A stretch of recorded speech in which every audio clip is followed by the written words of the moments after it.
Hi, I'm Robert Orm, and I'll be reading you today's edition of the Fall River Herald, dated Monday, April 28th, 2025. City Still Looking to Install Mural by Emily Sherney and Dan Medeiros. Fall River has tried for a year to install a street mural in two of its busiest intersections.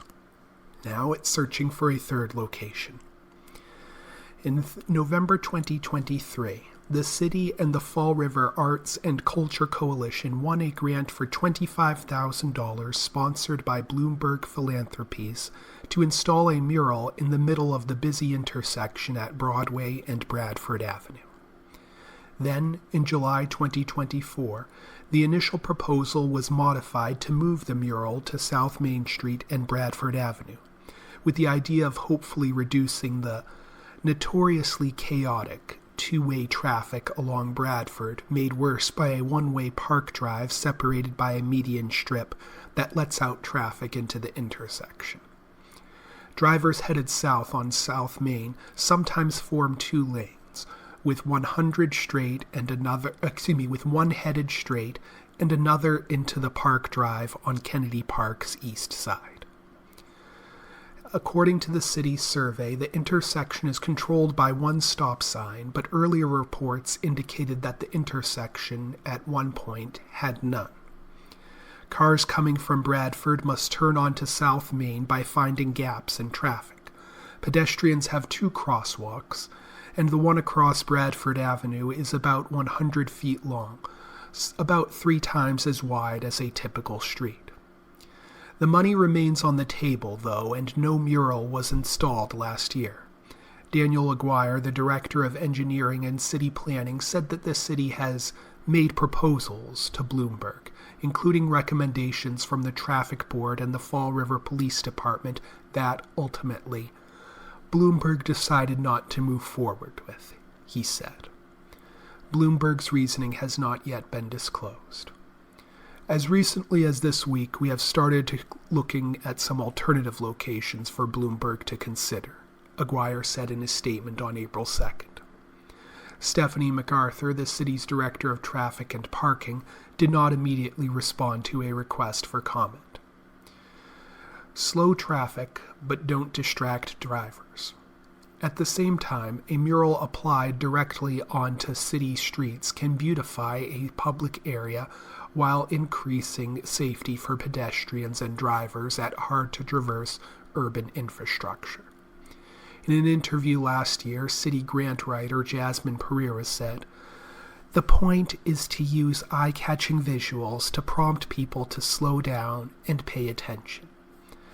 Pereira did not respond to a more recent request for comment. Bloomberg Philanthropies' website features multiple examples of cities that installed murals on their roads and in crosswalks. East Providence, Rhode Island installed art inside 2 crosswalks in 2022, and according to a survey, pedestrian safety increased from 59% to 91%. Fall River is in rare company with cities like New Orleans, Mexico City, San Francisco, and Honolulu, who have also installed murals to quell traffic upsets. Fall River was one of 25 communities in North America given money as part of its Asphalt Art Initiative last year.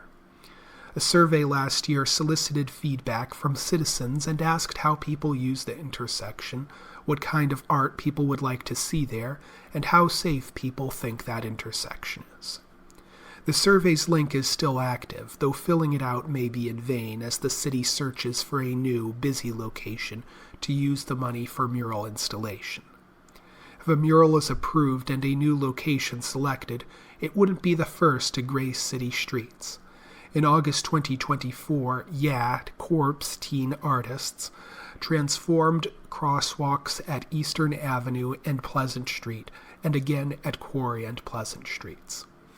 The art was intended to beautify pedestrian-focused areas in concert with the city's continuing efforts to revitalize the Flint as a second downtown and an economic engine for Fall River.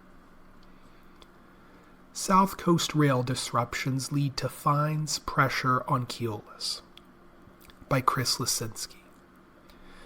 MBTA General Manager Phil Eng pledged Thursday to hold commuter rail operator Keolis accountable for staffing problems that caused a string of deflating service disruptions on the brand new South Coast Rail extension. Several weekend trains have been canceled on the Fall River New Bedford line in the month since it launched, in some cases prompting reports of stranded passengers or lengthy shuttle bus rides to replace trips. A representative for Keolis, the private company contracted to operate the commuter rail, attributed the upheaval to problems with train crew availability. Eng said Keolis officials communicated to the T before the extension opened that they were ready to deliver this level of service. It's their responsibility to address these issues. It's their responsibility to ensure that we can deliver that level of service and what they're going to be doing going forward, Eng told MBTA board members at a Thursday meeting. We're going to hold them accountable for that. A T spokesperson said Thursday that the MBTA has imposed $51,541 in fines against Keolis for the disruptions so far. Keolis Commuter Services CEO Abdullah Kajai joined Eng at the public meeting, where he faced several pointed questions from board members. Kajai said commuter rail staff needed to receive federally mandated qualifications, calling the process quite complex. He insisted that Keolis had the right level of staffing for South Coast Rail, but didn't have enough resilience about the training. We just had enough qualified people from day one. It's just a lack of resilience, Kajai told MBTA board members. Keolis began training and qualifying crews in early January, the company said. By the time the Fall River New Bedford line launched, the company had 44 conductors qualified for the 32 shifts per week required. As of Thursday, there were 54 conductors qualified, and Keolis is pushing to reach 65 by early in June, the company said.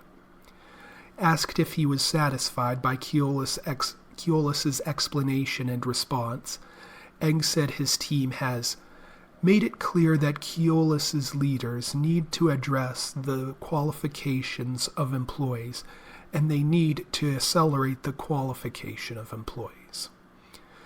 The vacancies that they encountered, that should have been addressed in advance. Unfortunately, it wasn't.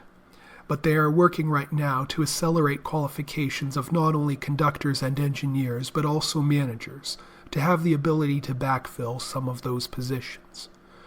Going forward, the directive is that they need to qualify and train every conductor and engineer on the whole South Side to ensure that they have more than enough ample employees to cover these shifts. Because southeastern Massachusetts and everywhere else, they deserve the same level of robust train service that was scheduled. South Coast Rail's first phase launched on March 24th to major fanfare, receiving train service between Boston and the region for the first time in more than 6 decades. Scores of elected officials attended the ribbon cutting, where Governor Maura Healey said the $1.1 billion extension would be transformative. Middlesex County Sheriff Peter Kutuzhian, a member of the T's board, on Thursday recalled the vibrancy he observed at the project's opening day. People of the South Coast were so hopeful about what was occurring, and they were so excited, and I think they felt respected in some ways, Kutuzhian said. That's almost the most heartbreaking part of how this has fallen off track, so to speak. The T initially planned to make South Coast Rail trips fare-free on weekends through April, and the agency announced last week that it would extend that period through May amid the challenges. Keolis has been under contract to run the commuter rail network for more than a decade, and after several extensions, the agreement is set to expire in mid-2027. MBTA officials are weighing whether to change the contract model for the next procurement. After a 2-month search, officials arrested Romeo Miller, 26 of Brockton, in Taunton on Thursday on federal charges of being a felon in possession of ammunition. A grand jury originally indicted Miller in February, along with 3 other Brockton men in connection to a June 2024 shooting at a Falconer Avenue house party, according to U.S. Attorney's Office. Miller pleaded not guilty Thursday to a federal charge of illegal possession of ammunition by a felon. Miller's attorney, Daniel J. Clougherty, had no comment Friday when reached by phone. Miller was ordered held pending a hearing scheduled for May 5th. The 3 other people arrested in connection to the shootout, Natalio Miranda, 33, Jonathan Alves, 28, and Jahilil Monteiro, 25, remain in custody. On June 2, 2024, at approximately 1:45 a.m., police responded to reports of shots fired outside 31 Falconer Avenue, according to police. Upon arrival, officers said they observed a large crowd outside the home and a female victim, later identified as a 31-year-old from Fall River, suffering from a gunshot wound to the chest. She was taken to a hospital and survived, police said. A federal agent working the case said the eventual victim fired the first shot.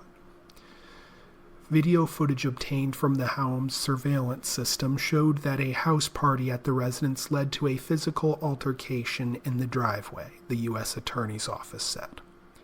According to the U.S. Attorney's Office, the footage showed Miranda, who was charged with 1 count each of possession of a machine gun and being a felon in possession of ammunition, discharged several bursts of ammunition in the front yard of the residence before leaving the scene.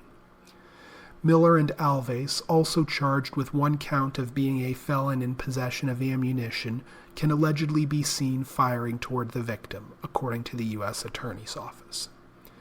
Miller can also allegedly be seen crossing the street to hide behind a parked car before shooting the victim in the chest.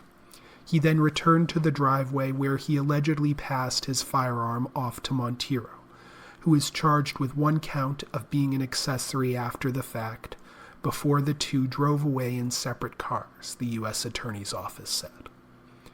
According to the U.S. Attorney's Office, the charges of being a felon in possession of ammunition provide for a sentence of up to 15 years in prison, 3 years of supervised release, and a fine of up to $250,000. Representative James McGovern's daughter, Molly, dies at 23. By Kinga Barandi.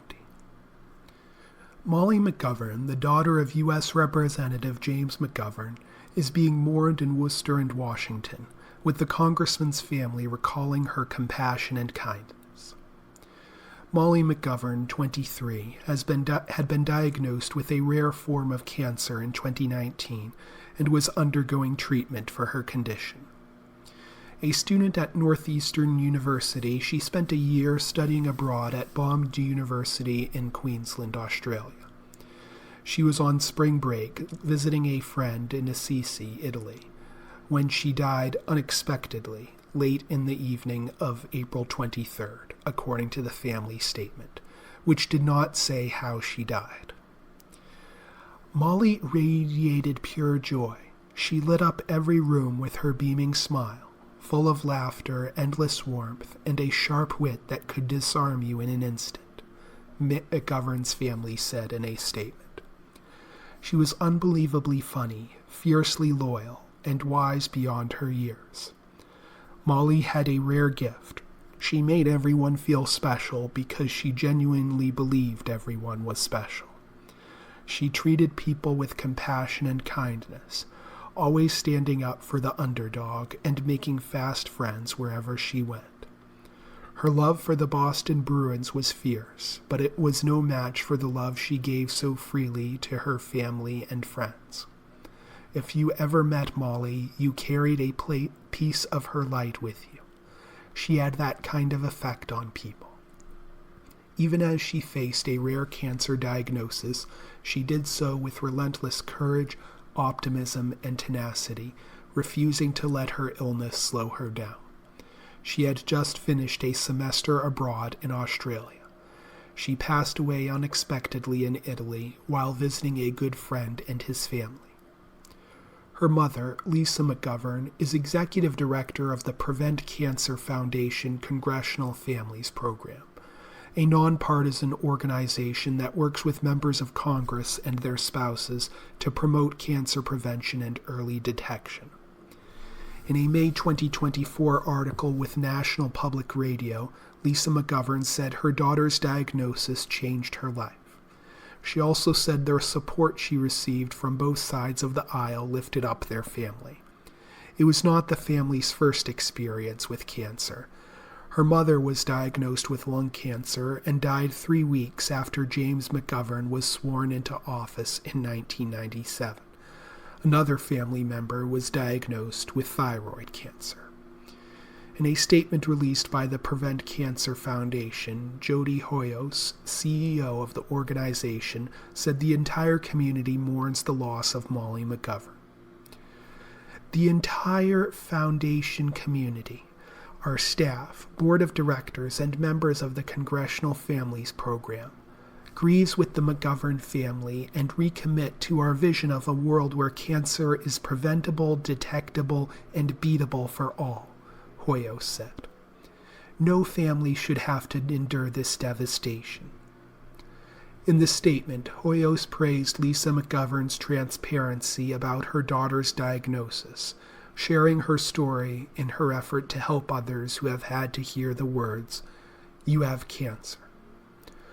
Our hearts are with Lisa, Jim, their son Patrick, and everyone who knew and loved Molly and her infectious spirit. A spirit that the Foundation will long admire as we continue our work to create a world where cancer is preventable, detectable, and beatable for all, Hoyos said. Local, state, and regional politicians expressed their sympathy for the McGovern family.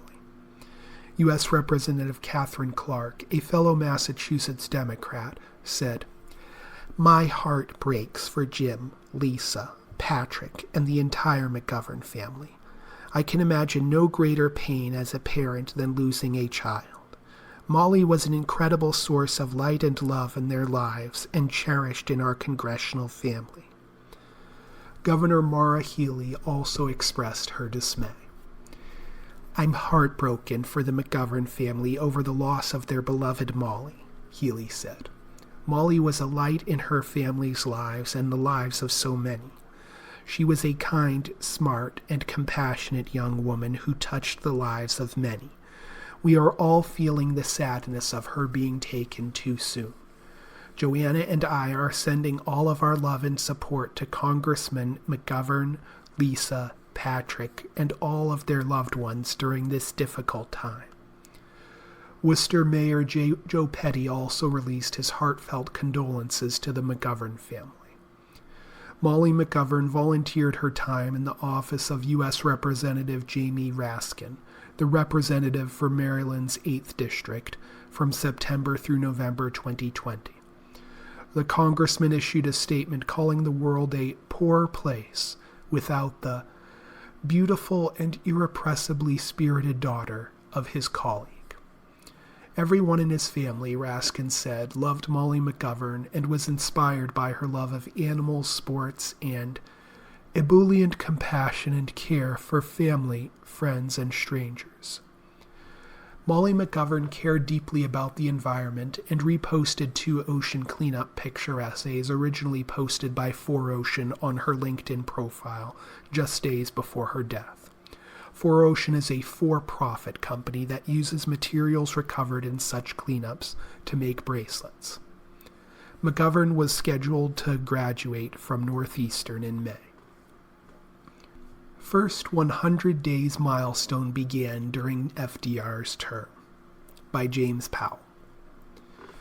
President Donald Trump's second administration will mark one of its first big milestones on April 30th when it hits its 100th day in office, a moment to take stock of the new commander-in-chief's progress. But how did the seemingly arbitrary metric even become a thing? It all started with President Franklin Delano Roosevelt, the nation's 32nd president. Roosevelt, who took office in 1933 and steered the U.S. economy through the Great Depression, ushered in the first phase of the New Deal within his first 100 days. Based on the promise that the federal government was needed to lift the nation out of the depths of an economic collapse, he authorized the passage of banking reforms, emergency work, and agricultural programs. In contrast, the second Trump administration used its first 100 days to slash the size of the federal government through the Department of Government Efficiency and issued a series of executive orders to target perceived enemies and demote or fire dozens of officials, prosecutors, and FBI agents who worked on investigations about the president and the January 6, 2021 attack on the U.S. Capitol. Roosevelt did not originally intend to make the first 100 days a benchmark for his presidency, according to the historian Arthur Schlesinger, the author of The Coming of the New Deal. Roosevelt had first thought of putting through the emergency banking legislation and sending Congress home, Schlesinger wrote. However, the depths of the Great Depression and a favorable Congress gave Roosevelt the political environment to move quickly.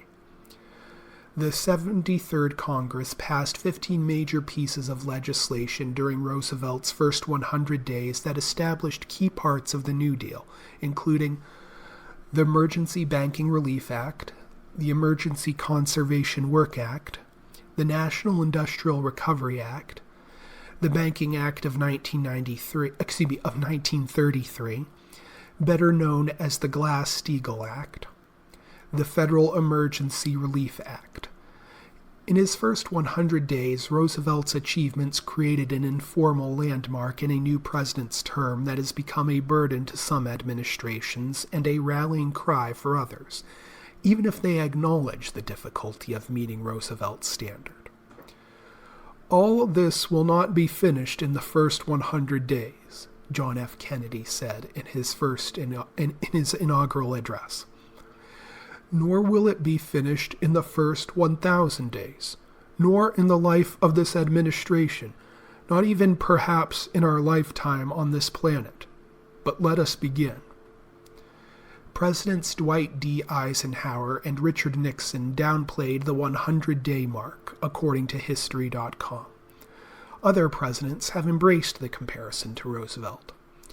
President George W. Bush convened a luncheon with members of Congress on his 100th day in office, CNN reported, and told ABC that his opening weeks laid a foundation for some serious change in Washington. In 2009, President Barack Obama held a news conference on his 100th day in office to outline his achievements and set the tone for the remainder of his term. "I think we're off to a good start, but it's just a start," Obama said in his opening remarks. 700 projects canceled at Federal Science Agency by Riley Beggin. Approximately 700 scientific research projects funded through the National Science Foundation were canceled April 25th amid scrutiny from President Donald Trump's Department of Government Efficiency. It came the day after the agency's director, Sethuraman Panchanathan, abruptly resigned from his position, and a week after the agency cut 400 other grants touted by the DOGE as wasteful funding for diversity, equity, and inclusion. Panchanathan was appointed to lead the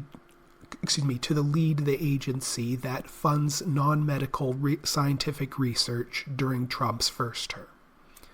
Several of the canceled grants align with a 2024 report published by Senator Ted Cruz, Texas, identifying projects he argued had been politicized, according to a public list of canceled grants maintained by researchers at science nonprofit R. Open Sci and Harvard University. Among those were projects to develop an after-school program for rural Latinx youth and for girls to study online science, technology, engineering, and math. It also cut grants that were not included in Cruz's report, including ones that would build a program for computer science students at historically black colleges and universities, to make scientific conferences more accessible for people in rural areas or at small institutions, or to create a tool to identify deep fakes created by artificial intelligence. Last week, DOGE staffers showed up at the agency headquarters in Alexandria, Virginia, multiple NSF employees told USA Today. A few days later, the agency announced it would adjust its priorities to eliminate awards with more narrow impact limited to subgroups of people based on protected class or characteristics, including those related to diversity, equity, and inclusion, DEI, and misinformation, disinformation. The same day, it announced more than 400 grants would be eliminated. On April 25th, the agency sent out an additional memo to staff announcing a pause in supplemental awards, according to a copy of the memo obtained by USA Today, which provide additional funding to projects in the case of unforeseen expenses. The administration reportedly told agency leaders that Trump would be seeking a 55% cut to the agency's budget and the elimination of half of its staff. Another memo sent to staff on April 24th and reviewed by USA Today offered a new deferred resignation program and warned that the agency may be expected to make significant workforce reductions. The rapid changes have surprised and destabilized staff at the agency, which funds basic scientific research that can become the foundation for widely used technology like artificial intelligence, 3D printing, laser eye surgery, magnetic resonance imaging, and semiconductors. One agency employee granted anonymity to discuss changes at the agency said they are worried that the elimination of grants could jeopardize the United States' position as a global scientific leader. The NSF did not respond to a request for comment. DOGE praised the changes in a post on X as great work. Since Trump returned to office in January, the DOGE efforts to slash what it calls waste and fraud from the federal government, led by Trump ally Elon Musk, have swept through multiple agencies, ending contracts and leases and, in some cases, all but eliminating entire agencies. Spotted lanternfly wreaks havoc on native plants. By Julia Gomez. Looks can be deceiving, and while the spotted lanternfly might be as pretty as a butterfly, the invasive species also poses a significant threat to U.S. agricultural and forestry industries, according to the Department of Agriculture. The latest World Population Review Tracker numbers confirm that the invasive species from Asia has already been seen in 17 states this year: Arizona, Connecticut, Delaware, Indiana, Iowa, Kansas, Maryland, Massachusetts, Michigan, New Jersey, New York, North Carolina, Ohio, Pennsylvania, Rhode Island, Virginia, and West Virginia. The pests cause infestations in hardwood trees and destroy grape harvests and fruit trees such as apples, peaches, and nectarines. Spotted lanternfly eggs hatch in the spring and early summer. The lanternfly goes through 4 different instars, or stages, as a nymph. Early instar nymphs are black in color with white spots. 4th instar nymphs are red with black and white spots. Adult spotted lanternflies, usually seen between July and November, are about 1 inch long and 1/2 inch wide. The tan forewings have black spots, while their signature colorful hindwings have lower red and upper black patches, separated by a white section. The red hindwings are mostly hidden unless the wings are spread. The Animal and Plant Health Inspection Service described what the spotted lanternflies look like at different stages of their lives. Eggs are clustered together and look like wet, gray putty. A mass can hold around 30 to 50 eggs. Nymphs are juvenile lanternflies that are black with white spots and turn red as they develop. Adults are approximately 1/2 inch wide with a yellow and black abdomen and large, visually striking wings. The USDA recommends killing adult spotted lanternflies by stepping on or swatting them. If eggs are found on trees, people are encouraged to smash and scrape them into a plastic zippered bag filled with hand sanitizer or rubbing alcohol to kill them. Then zip the bag shut and dispose of it in the trash. The insects are native to southern China, Vietnam, and Taiwan, but according to the U.S. Fish and Wildlife Service, these stowaways have made their way across the United States by hitching a ride with imported goods. The fly was first detected in Pennsylvania in 2014 and has since infested other states and damaged native plants, according to the Animal and Plant Health Inspection Service. Now, insects travel across state borders by attaching themselves to cars, outdoor equipment, bicycles, and other vehicles. The Animal and Plant Health Inspection Service asks people to inspect their cars, outdoor furniture, and recreational gear and equipment, such as tents, tarps, and coolers, for signs of the pesky insect before moving them from an area known to be populated by the bug. They can lay eggs on any object, from light bulbs and fence posts to tires, outdoor furniture, and cushions. We've reached the halfway point of our program, and regular listeners are aware that at this stage of our broadcast we move to the obituaries. Richard Orlando Squillante, 78, of Cranston, formerly of Warren and Somerset, Massachusetts, passed away peacefully Saturday, April 5th, 2025. He was the beloved husband of Madeline Acosta Squillante for 40 years. Born in Hartford, Connecticut, he was a son of the late Orlando John Squillante, Maryland, and Alice Tavares Squillante. Besides his wife, Richard is survived by his brother, Jerome F. Squillante, and his sister, Maria L. Squillante Gillette, and several nieces, nephews, and cousins. He was predeceased by his brothers John E. and Gregory F. Squillante. Richard's family would like to extend a heartfelt thanks to the kind and caring staff at the VA hospital, especially in Unit 6E. Relatives and friends are invited to gather at the Woodlawn Funeral Home, 600 Pontiac Avenue, Cranston, Saturday, April 26th, at 9:30 a.m.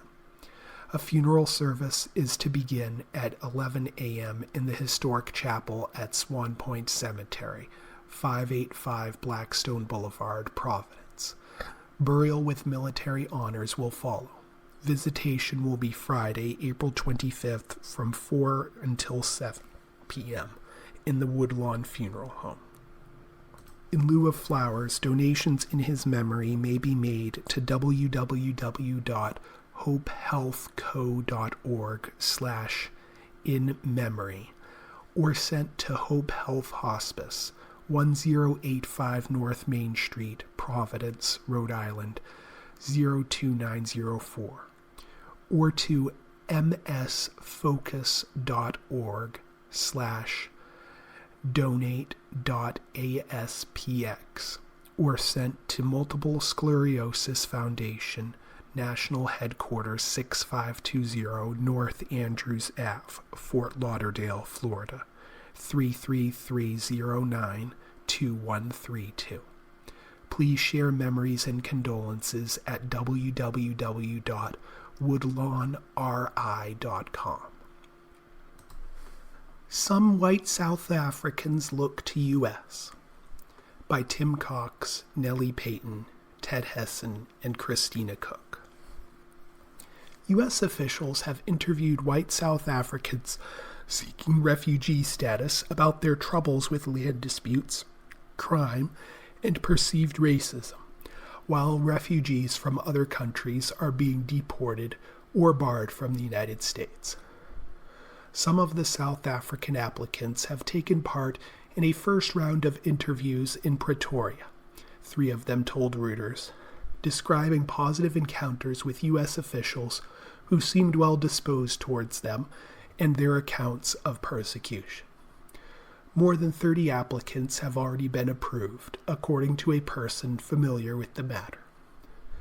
The staff at the embassy were exceptionally friendly, said Mark, a South African farmer who did not wish his family name to be published as the process is confidential.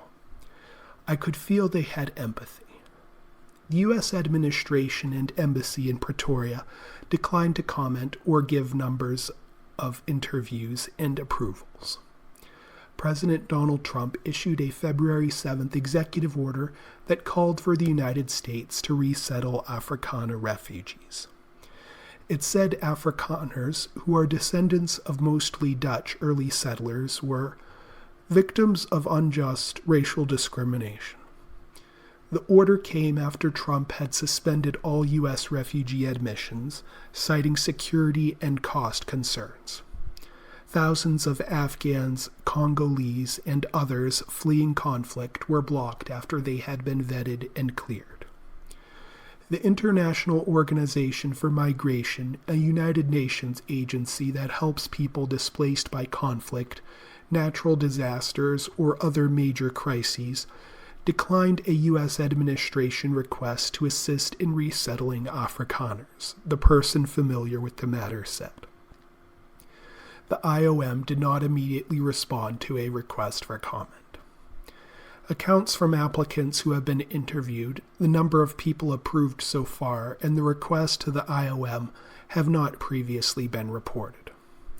2 U.S. refugee officers traveled to Pretoria to conduct interviews, said 2 U.S. Department of Homeland Security officials, adding that some applicants who said black South Africans had persecuted them had gained preliminary approval. I imagine some applications will be denied, as we do in all cases, said one official, speaking on condition of anonymity because they were not authorized to discuss internal details about the process. But I think there is administrative pressure to approve these. Thrilled about Trump's order, Mark emailed the U.S. Embassy the next day, stating that he and his father had suffered grave injuries in a 2023 attack on their family farm. Sometime later, he received an email inviting him in. He and his wife flew to Pretoria for the interview, which lasted 55 minutes, he said. He saw the names of about a dozen other applicants signed in at the embassy. Mark, who is in his 50s and worked in the food industry abroad for decades, said he had told U.S. officials that black empowerment laws had left him unemployable. The laws are intended by the government to correct past exclusion of black South Africans from the economy under apartheid. Reuters was unable to independently verify Mark's account or those of 2 other applicants who described their interviews and experiences of hardship. The assertion that white South Africans are discriminated against, or even the victims of a white genocide, has spread in far-right circles for years and been echoed by Trump's white South African-born ally, Elon Musk. Trump himself suspended aid to South Africa on the basis that it was being terrible to longtime farmers, an apparent reference to white farmers. They are confiscating their land and farms, and much worse than that, he wrote on Truth Social. People who espouse such views often cite employment laws, violent attacks on white farmers, and a law enabling land expropriation for redistribution. Out of 26,000 murders in South Africa last year, just 44 were linked to farming communities, according to police statistics. Crime researchers say the overwhelming majority of murder victims are black. A third official at the Department of Homeland Security, also speaking on condition of anonymity, said there had been eye-rolling by some U.S. refugee officers about the Afrikaners' claims. The official said it had been well established in the past that there was no persecution of white South Africans and that claims of economic harm did not warrant refugee status. According to the South African Chamber of Commerce in the United States, over 67,000 people have expressed interest in Trump's offer. As of 2024, there were just 70 South African refugees and 2,043 asylum seekers in the United States, according to UN data, which does not identify their race.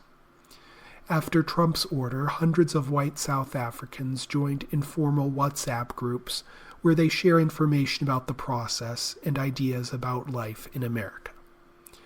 In one, interviewed by Reuters, applicants discussed potentially chartering a flight for their pet dogs. One resettlement interviewee, a farmer who said her family was driven off their land following violent attacks by neighbors, got an hour-long interview at the embassy, where officials asked her what race the trespassers were and what the police did. She offered to provide documentation, but the interviewers responded that they did not need it, she said. A third farmer said she was invited for an interview after writing to the U.S. Embassy that she feared for her life every day. She said her grandfather was murdered by his farm workers, and she panics every time she hears a sound in the night. The South African government said Trump's order failed to recognize the country's painful history of colonialism and apartheid, and it was ironic that it offered refugee status for people from the most economically privileged part of society. Afrikaners make up about 60% of the country's white minority, which itself makes up 7.2% of South Africa's total population of 63 million. Neither the administration nor the embassy in Pretoria responded to questions about whether white South Africans who are not Afrikaners would qualify for U.S. resettlement. The average white household in South Africa owns 20 times the wealth of the average black household, according to the Review of Political Economy, an international academic journal. Official data shows that unemployment rates are far higher among black citizens. 3/4 of South Africa's private land is still white-owned, and not a single expropriation has taken place. ICE expanding detentions with contractors, by Trevor Hughes. The Trump administration is preparing to dramatically escalate the number of private contractors it uses to help track, manage, detain, and deport people living illegally in the United States, with a potential price tag of more than $45 billion over the next several years. The White House has set a goal of removing 1 million people annually, making good on President Donald Trump's campaign promise to conduct the largest deportation operation in history. If we don't get these criminals out of our country, we are not going to have a country any longer, Trump posted on social media April 21st. Among the newest moves are a $72 million no-bid deal to hire a team stacked with former federal officials to fingerprint, DNA, and retina scan detainees, help manage intake paperwork, and track down high-priority targets, freeing up immigration and customs enforcement agents to conduct more arrests. ICE officials said they don't have the time to hire federal agents fast enough and will be able to redeploy more than 650 existing agents once the private contractors come aboard. ICE has 6,000 agents plus additional support staff. Estimates put the number of people living in the country illegally at anywhere between 10 million and 16.8 million. Trump has regularly criticized former President Joe Biden for permitting millions of people to enter the United States under parole or an asylum claim after the border was closed during the COVID-19 pandemic. But Trump faces several challenges to his mass deportation plans, including insufficient detention capacity. He first tried to detain people at the Guantanamo Bay U.S. military base in Cuba, but appears to have backed off that plan over litigation and the significantly higher costs of building a large-scale detention facility offshore. He has also paid El Salvador $6 million to house other detainees. While ICE has long used private contractors to supplement its work, Trump's new approach reflects a massive expansion in both staff and facilities. ICE's current budget is $9.6 billion, with about 41,000 detention beds. ICE reported holding nearly 48,000 people in detention in mid-April. ICE plans to add up to 60,000 new detention beds in facilities across the country this year, according to contracting details viewed by USA Today. Congress is considering a funding bill to pay for the contracting after approving a temporary $430 million increase in March. Trump has halted most federal hiring but exempted public safety agencies, including ICE. ICE urgently requires additional resources to immediately implement the direction provided in the executive orders, the agency wrote in announcing one of the contracts. Increased detention capacity is needed immediately to avoid the release by ICE of a significant number of aliens into the United States, a situation that poses significant public safety risks. ICE says it's willing to spend up to $45 billion to add those extra beds. Private prison contractors, including CoreCivic, have seen their stock prices soar as a result. This is essential for them to carry out the mass deportations they promised or threatened, depending on your perspective, said Professor Michael Kagan, who runs the immigration clinic at the University of Nevada, Las Vegas Law School, which provides free legal help to people facing deportation. They're talking about an almost unfathomable increase in funding. In a February earnings call, CoreCivic President and CEO Damon Hininger said the new Laken-Riley Act passed by Congress and signed by Trump could alone require 60,000 to 110,000 additional beds.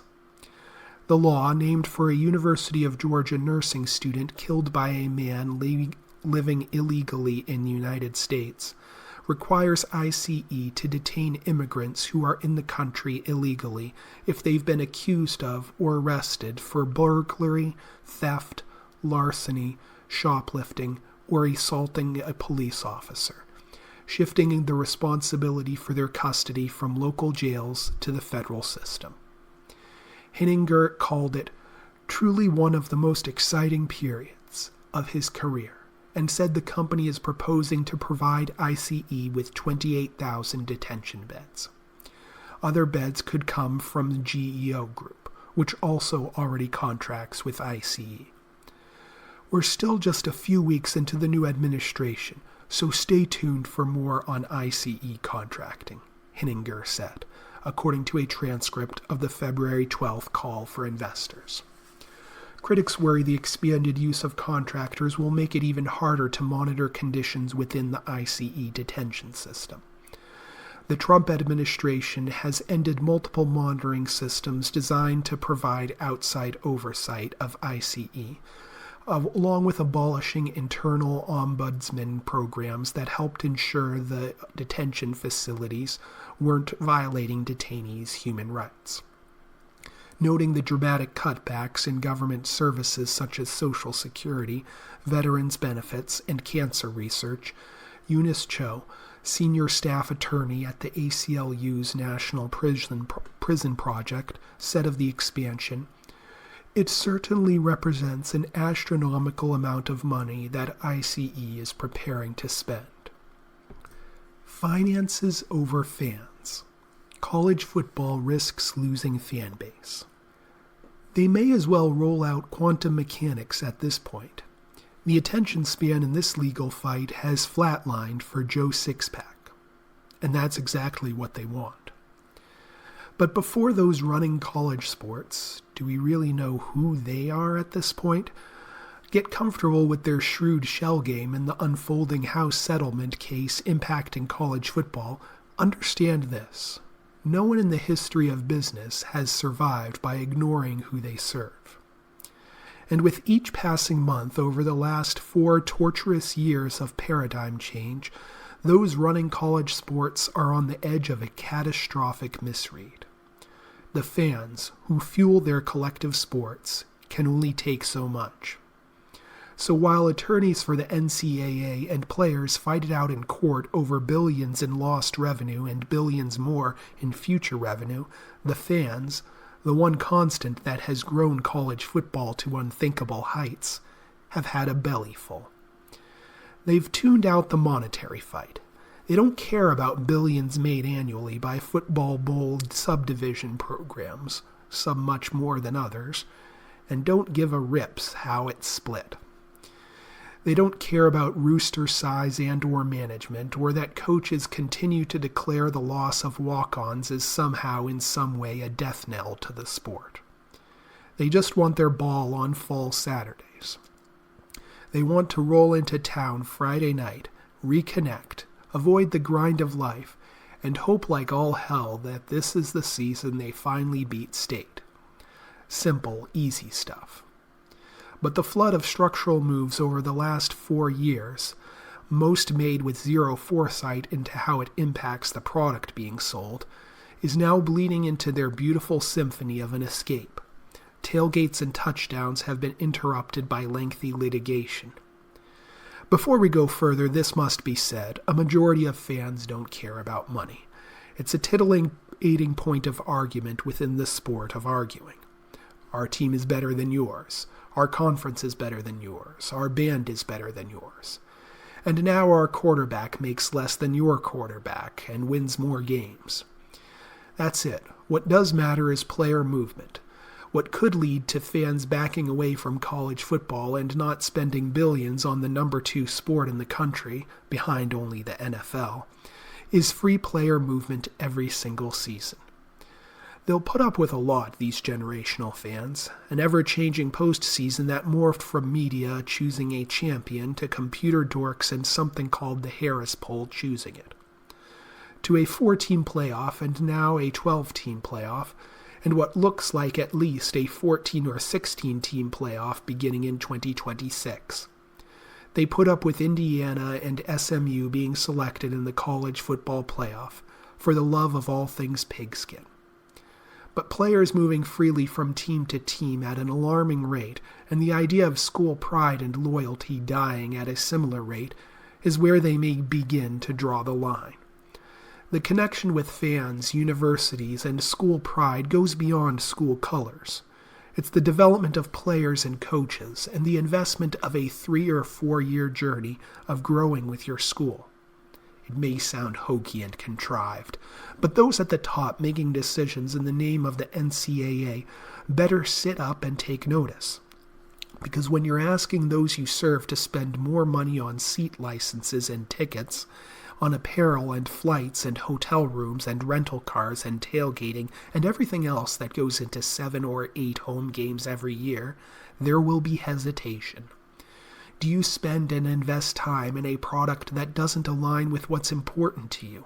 Or do you sit home in your comfortable living room with your own clean bathroom and, here's the key, when the game is over, you switch off your 70-inch television and a few minutes later you're on to the next thing, not sitting in traffic for the next 4 hours. This isn't that difficult. Figure out a financing plan that pays players their value and then add hefty buyouts to all player contracts. That's not collusion, that's business. If it were collusion, coaches could have argued it and won in court decades ago. They didn't because it's a legally sound move. And if you want to keep your lower bowl subdivision schools from dying, force power conference schools to pay a premium talent fee to sign a player from group of 5 schools. They developed the players, they should be compensated. University presidents have instead sent attorneys to argue semantics while bickering over billions, and sent conference commissioners to swanky hotels to bicker over a playoff. Meanwhile, the DNA of the sport, its loyal and passionate fans, are minimalized and marginalized, and they can only take so much. Unexpected QB Picks Highlight Final Day by Michael Middlehurst Schwartz. The final day of the NFL Draft typically doesn't carry over the attention that the first two nights commanded, but this was no ordinary year for the annual event.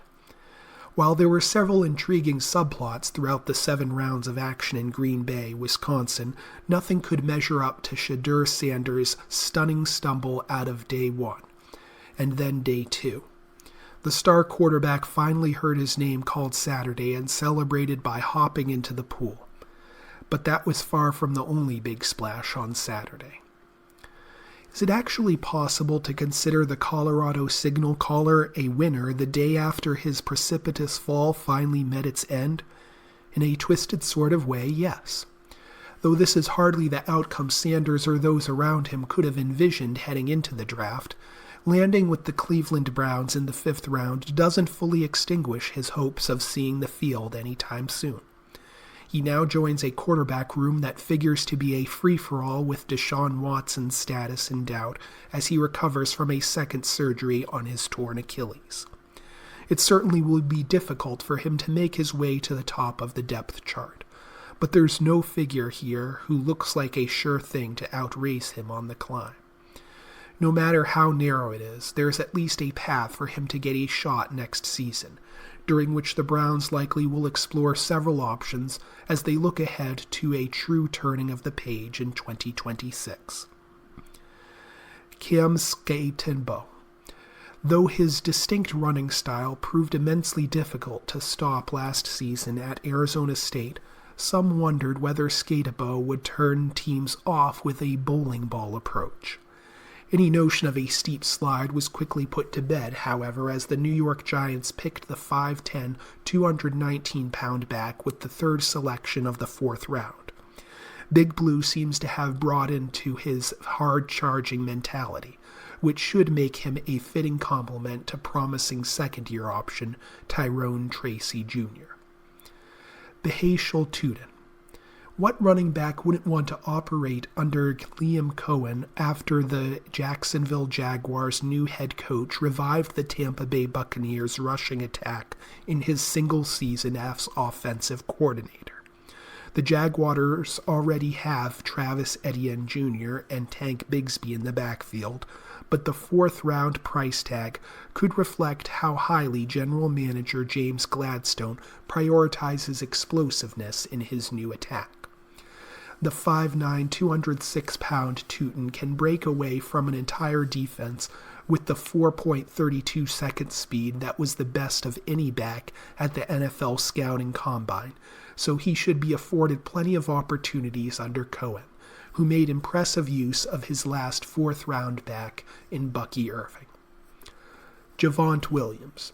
After signing with the Dallas Cowboys on a 1-year, $3 million contract this offseason, Williams was on uncertain ground heading into a draft that could have yielded a lead ball carrier for the team.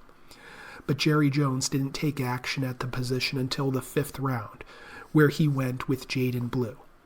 The Texas speedster could see some early 3rd down work, but Williams figures to handle a bulk of the action in the ground game. And that's all I have time for. This is your reader, Robert Orm, saying thanks for listening.